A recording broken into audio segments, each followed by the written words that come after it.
잠언 29장 18절 묵시가 없으면 백성이 방자히 행하거니와 율법을 지키는 자는 복이 있느니라. 종은 말로만 하면 고치지 아니하나니 이는 그가 알고도 따르지 아니함이니라. 내가 말이 조급한 사람을 보느냐? 그보다 미련한 자에게 오히려 희망이 있느니라. 종을 어렸을 때부터 곱게 양육하면 그가 나중에는 자식인 채 하리라. 노하는 자는 다툼을 일으키고 성내는 자는 범죄함이 많으니라. 사람이 교만하면 낮아지게 되겠고 마음이 겸손하면 영예를 얻으리라. 도둑과 짝하는 자는 자기의 영혼을 미워하는 자라. 그는 저주를 들어도 진술하지 아니하느니라. 사람을 두려워하면 올무에 걸리게 되거니와 여호와를 의지하는 자는 안전하리라. 주권자에게 은혜를 구하는 자가 많으나 사람의 일의 작정은 여호와께로 말미암았느니라. 불의한 자는 의인에게 미움을 받고 바르게 행하는 자는 악인에게 미움을 받느니라. 아멘. 잠언은 솔로몬이 다음 세대들에게 이제 그 헛된 것을 추구하지 말고 인생을 허비하지 말고 지혜롭게 살아라, 그런 그 의미에서 다음 세대들에게 솔로몬이 준 유언과 같은 그런 책입니다. 솔로몬의 잠언에 보면 내 아들아, 내 아들아 라는 말이 여러 번 나옵니다. 아들에게 주는 유언. 이스라엘의 다음 세대들이 자신처럼 헛된 것을 추구하면서 인생 말년에 내가 헛되게 살았구나, 허황되구나, 헛되구나, 그렇게 염세주의에 빠지지 않도록 하나님을 두려워하면서 믿음으로 살라는 경고, 권면입니다. 아마도 솔로몬은 자기 아들 중 가장 사랑하는 아들 르호보암, 그 아들, 그래서 왕위를 올려준 그 아들을 생각하면서 잠언을 적은 것 같습니다. 근데 르호보암은 자신이 생각한 것처럼 그렇게 지혜로운 사람은 아니었습니다. 정말 어리석게도 여로보암이 찾아와서 왕의 아버지가 우리에게 시킨 노역을 가볍게 해주십시오. 그럼 우리가 왕을 섬기고 충성하겠습니다. 그런데 그 말을 듣고 분노했어요. 그리고 내 엄지손가락이 내 아버지 허리보다 굵고 내 아버지는 채찍으로 다스렸지만 나는 너희들을 전갈 채찍으로 징치하겠다. 혹독한 말 한마디에 국가의 영토의 4분의 3, 아니 5분의 4가 날아갔습니다. 백성들의 5분의 4가 날아갔습니다. 아주 어리석은 아들이었습니다. 포악한 말 한마디가 그런 엄청난 결과가 되었습니다. 오늘 잠언 29장에 보면 25절에 사람을 두려워하면 올무에 걸리게 되거니와 여호와를 의지하는 자는 안전하리라. 이런 말씀을 하고 있습니다. 우리들은 사람을 두려워하며 사람을 의식하며 사는 사람인지 아니면 하나님을 의지하며 사는 사람인지 둘 중 하나입니다. 여러분들은 사람을 의식하며 사람을 두려워하며 그렇게 사십니까? 아니면 하나님을 의지하는 사람입니까? 우리는 하나님을 의지하고 하나님을 신뢰하는 그런 사람이 되어야 될 줄 믿습니다. 끝까지 하나님을 신뢰하면 하나님께서 가장 좋은 곳으로 인도해 주실 줄 믿습니다. 하늘의 별을 보고 이제 한 왕을 찾아 따라갔던 동방 박사들이 하늘의 별을 볼 때는 문제가 없었습니다. 별을 보고 예루살렘 큰 왕의 도시 그곳까지 찾아갔습니다. 하늘의 별을 봤기 때문에 예루살렘을 찾아간 거예요. 가보니까 거기 왕궁이 딱 버티고 서 있습니다. 때마침 날이 밝았는지 모르겠지만 별이 사라졌어요. 그래서 하늘 보기를 포기하고 왕궁에 들어갔습니다. 우리가 왕을 찾아왔으니까 왕은 분명히 이 왕궁에서 왕의 아들로 태어났겠지, 단정한 겁니다.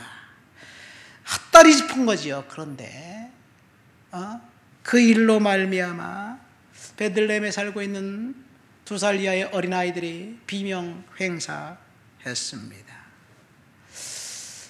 내가 생각할 때 응답인 것 같을지라도 다시 하나님을 바라보면서 하늘을 바라봤다면, 믿음으로 살았다면, 내 생각을 고집하지 않았다면 아마 그들은 끝까지 별을 보면서 아기 예수가 있는 곳까지 갔을 것입니다. 이것이 어쩌면 오늘 우리가 잠언에서 이야기한 것처럼 하나님을 의지하는 사람들의 모습이 아닌가 생각됩니다. 여러분들, 하나님을 의지한다는 것이 무엇일까요?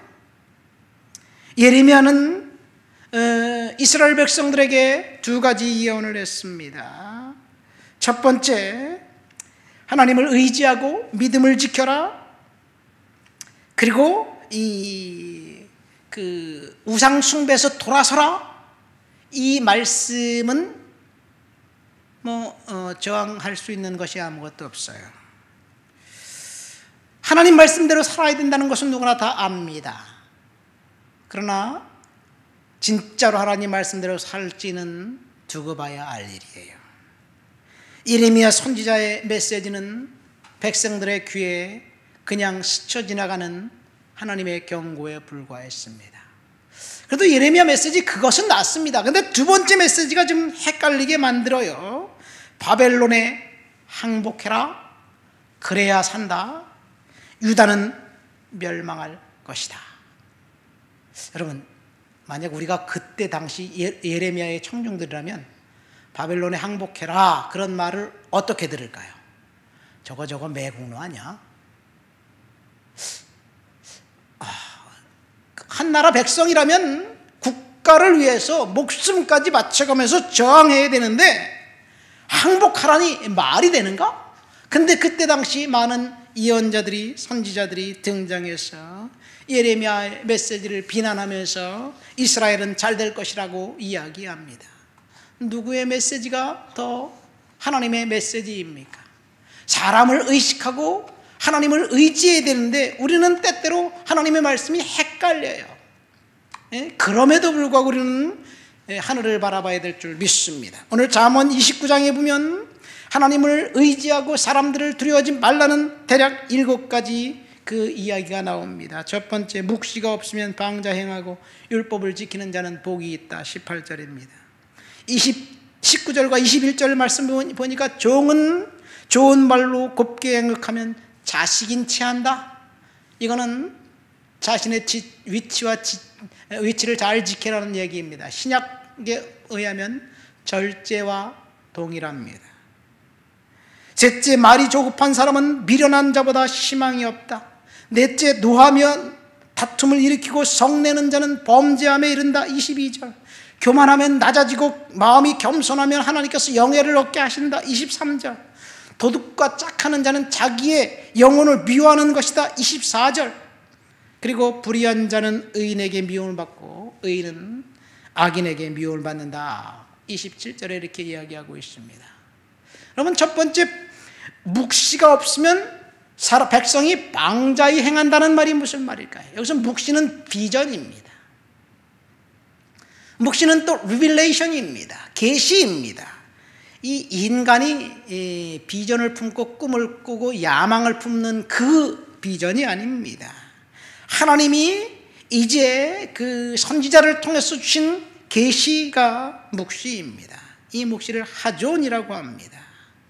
선지자들을 통해서 하나님이 주신 말씀입니다. 예레미야 선지자를 통해서 이스라엘 백성들에게 주신 말씀, 바벨론에 항복하라는 말씀이 내 귀에 거슬려요. 하나님이면 도대체 그렇게 말씀할 수 없다라고 생각할 수도 있습니다. 그런데 우리는 내 귀에 거슬리는 하나님 말씀을 들을지라도 그것이 하나님의 말씀인지 반드시 정확하게 분별해야 합니다. 그래서 방자히 행한다라는 말은 cast of restraint라고 되어 있습니다. restraint라는 말은 막거나 통제하는 것을 말합니다. 누군가가 하지 못하게 하는 것, 통제하는 것이에요. 죄를 짓지 못하게 하는 것, restraint입니다. 그런데 cast off이라는 단어가 있으니까 막거나 통제하는 것에 반대입니다. 마음대로 살아가는 것을 말합니다. 그러니까 방자히 행한다는 것은 양심의 가책 없이 꺼리낌 없이 자기 멋대로 살아가는 것을 묵시가 없으면 하나님의 그 말씀을 따라가지 않는 사람들은 자기 멋대로 산다는 이야기예요. 거짓말을 하고도 시치미를 뚝 떼는 사람을 말합니다. 오늘날로 말하면 내로남불을 이고 파렴치한 사람들입니다. 자기의 어떤 그 이득을 위해서 거짓말도 왔다 갔다 하면서 확확 바꿀 수 있는 사람, 이 사람이 방자한 사람입니다. 그런데 목적을 위해서 수단과 방법을 가리지 않고 정말 이 자신을 위해 떳떳하게 사는 사람들을 세상 사람들은 멘탈이 강하다고 이야기합니다. 그러나 그것은 멘탈이 강한 것이 아니라 방자한 거예요. 이스라엘 백성들이 방자하게 살았다가 결국 심판받았습니다. 죄의 결과는 심판으로 다가오게 되어 있어요. 하나님 말씀 가운데 우리가 정말로 경건하고 거룩하게 살아야 될 줄 믿습니다. 그 다음에 또 뭐라고 말하고 있습니까? 율법을 지키는 자는 복이 있다. 율법은 하나님의 말씀입니다. 계명입니다. 누가복음 10장에 보면 한 율법사가 예수님께 나와서 이렇게 물어봅니다. 내가 무엇을 해야 영생을 얻을 수 있습니까? 그 사람은 자신의 행동, 선한 행동을 통해서 영생을 얻을 수 있을 것이라고 생각했어요. 그래서 그 사람 생각 때문에 따라서 예수님이 뭐라고 말씀하십니까?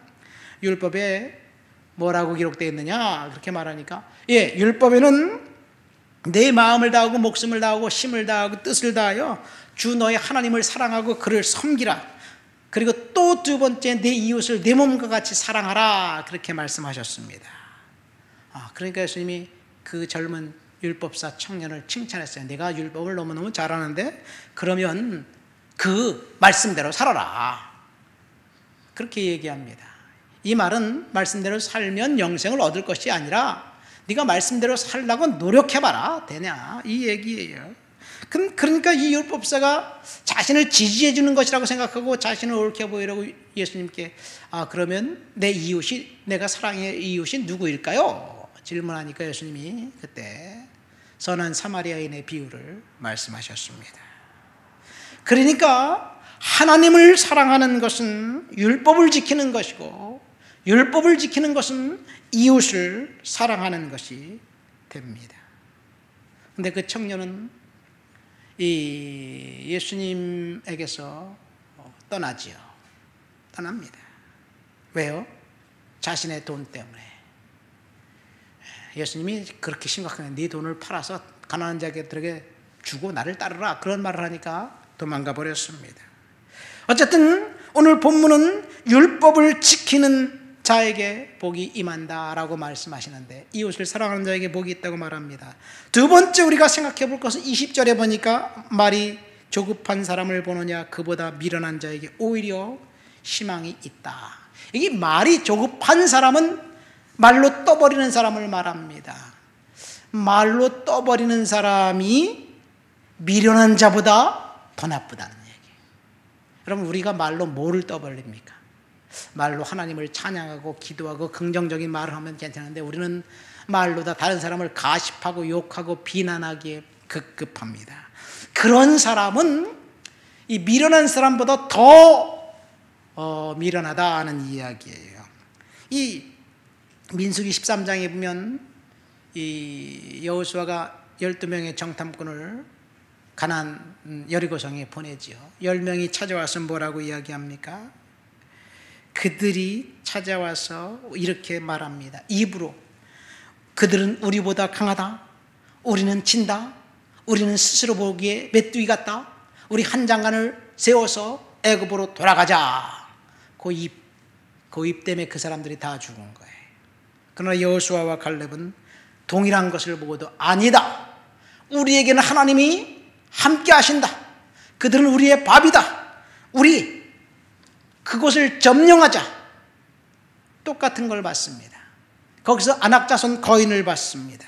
그런데 여호수아와 갈렙은 하나님을 믿었고 하나님을 신뢰했습니다. 그들이 고백한 그대로 여호수아와 갈렙은 결국 이제 이 가나안 땅에 들어가고 모든 사람들은 다 이 광야에서 죽었습니다. 하나님이 디자인 우주의 법칙, 영적인 법칙은 우리가 입술로 고백한 것에 그 말씀대로 이루어지게 돼 있어요. 그래서 말로 떠버리는 사람이 미련한 자보다 더 미련한 거예요. 우리가 말로 뭘 떠버려야 될까요? 우리가 나와서 기도하는 것 굉장히 좋은 거예요. 기도할 때 다른 사람 비난하지 않잖아요. 기도할 때 다른 사람을 위해서 기도하잖아요. 설사 미움이 그 마음속에 있다 하더라도 기도할 때만큼은 하나님 이재명이를 축복해 주십시오. 에? 기도할 때만큼 원수 같은 그놈도 축복해달라고 그러잖아요. 근데 평상시 정신이 똑바로 돌아오면 그 새끼 나쁜 새끼 그러지만 어쨌든 우리가 말로 축복해야 될 줄 믿습니다. 마지막 우리가 세 번째 생각해볼 것은 겸손입니다. 우리는 겸손하게 하나님 앞에 살아야 될 줄 믿습니다. 하나님 아버지 감사합니다. 사람을 두려워하지 말고 여호와를 의지하라는 잠언의 말씀처럼 우리가 방자히 행하지 아니하고 말로 다른 사람을 세워주면서 겸손하게 살아가도록 도와주옵소서. 예수님의 이름으로 기도합니다. 아멘.